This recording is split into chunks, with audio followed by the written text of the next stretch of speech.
Be like melting snow. Wash yourself of yourself. What if true growth begins not by adding more, but by letting go? This is the journey of Arman, a man with everything except himself. When a single verse from Rumi awakens something deep within, he abandons a life of comfort to search for what truly matters. In the quiet halls of Konya and under Rumi's guidance, Arman learns that self-discovery isn't about becoming someone new. It's about melting everything you're not. Adapted from the 7-book Rumi Collection by Dr. Farid Mostamand. In the heart of 13th century Persia, beneath the shadow of cedar trees and the domes of blue-tiled estates, lived a young man named Arman. Born into privilege, the son of a wealthy silk merchant in Tabriz, his life shimmered with gold and comfort. His home echoed with music, debate, and the delicate clinking of porcelain. But Arman was not happy. There was a silence within him that no lute or flute could fill.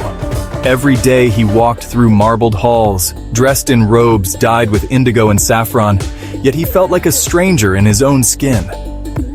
One autumn evening, his father hosted a gathering in their garden courtyard. Lanterns hung from orange trees, their light dancing across silken carpets. At the height of the evening, a traveling poet from Konya rose and spoke. His voice was low and strong, like a river beneath ice.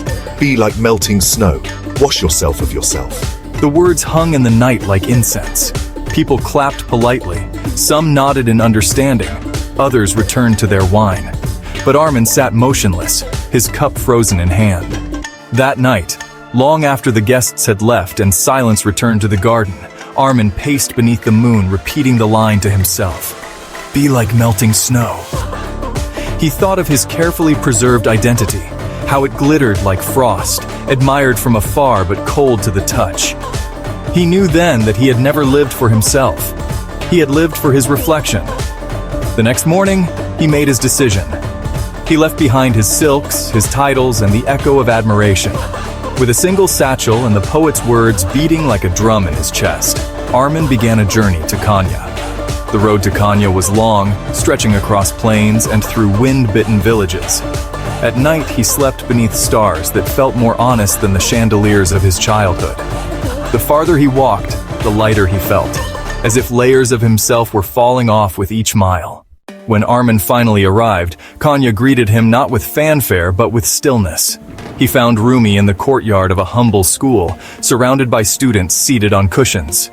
Rumi's presence was like fire in a winter hearth, calm, centered, quietly radiant.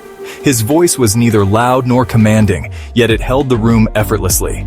Arman waited until the lesson ended, then stepped forward. His voice trembled, not from fear, but awe. I heard a verse in my father's garden. It shook something inside me. It was yours. Be like melting snow. I've come to understand what it means. Rumi looked at him for a long moment, not through him, but into him. Then he smiled. To melt is the first miracle, but to flow, to nourish, to lose your edges and become water, that is when the soul begins to remember its source. Snow is beautiful. It falls in quiet grace. It dazzles the eye. It cloaks the earth in mystery. But snow is not the truth of water. It is only its disguise, cold, hardened, frozen. But water is the essence. It moves, it nourishes. It carries life from one place to another. It reflects the sky, yet disappears into the soil. It is soft, but it shapes mountains. You are like snow. You build identities, names, achievements, sorrows, masks, each one a flake in the storm of the world. You believe you are the form you've taken, son, merchant, scholar, sinner, saint.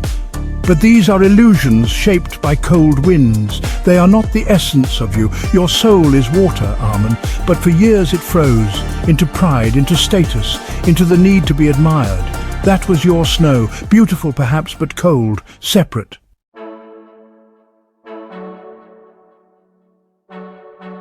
Arman's heart pounded. It was true. He had lived as snow all his life, distinct, glittering, admired from afar, yet untouched, unfelt, disconnected. To return to the source, you must melt. You must let go of the form, the hardness, the cold identity. That is why I say, be like melting snow, wash yourself of yourself. Because it is only when you dissolve the ego, the self that says I am this or I am that, that you can return to what you've always been, the flowing water of the soul. But Master, how do we melt? How do we dissolve ourselves? You melt through love, through humility, through silence, through service. You melt when you stop trying to be someone and begin listening to the one who has always been calling from within. This is the goal, not to build yourself into something magnificent, but to dissolve into something eternal.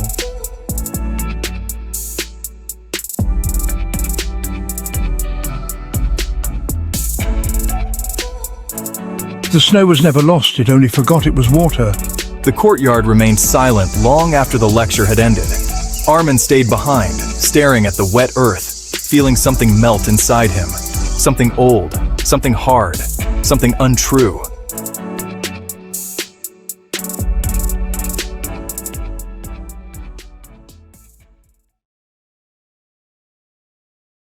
The first weeks in Konya were not easy for Arman. In the mornings, he would rise before dawn to sweep the school courtyard with a straw broom.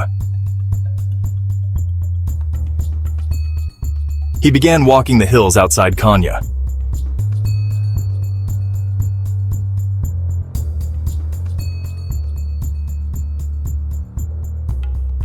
He found a rock beside a stream, where he would sit for hours and listen, not to anything outside, but to something stirring quietly within.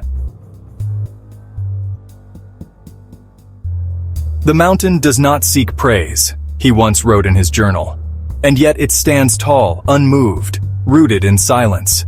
What would it mean to live that way? That night, Arman walked out alone to the river. The stars above Konya shimmered like thousands of tiny eyes watching him return to himself. I am ready to be water again. And he meant it. By the end of the season, the change in Arman was visible to all who knew him. He no longer needed robes to feel important. His eyes held depth, not ambition. He walked with ease, listening more than speaking.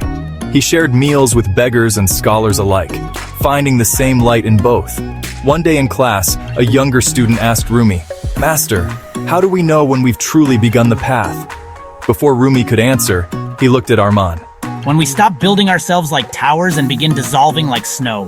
In that moment, Arman was no longer the boy who had once clung to wealth, status, or name. He had melted. He had flowed. He had returned to the river within. He was whole. Not because he had added something new, but because he had washed away everything that wasn't true. If this video touched your heart, subscribe. It's inspired by the timeless wisdom in the 7-book Rumi Collection by Dr. Farid Mostamand. Whether you seek healing, love, clarity, or growth, these teachings will guide you inward to the truth of who you are.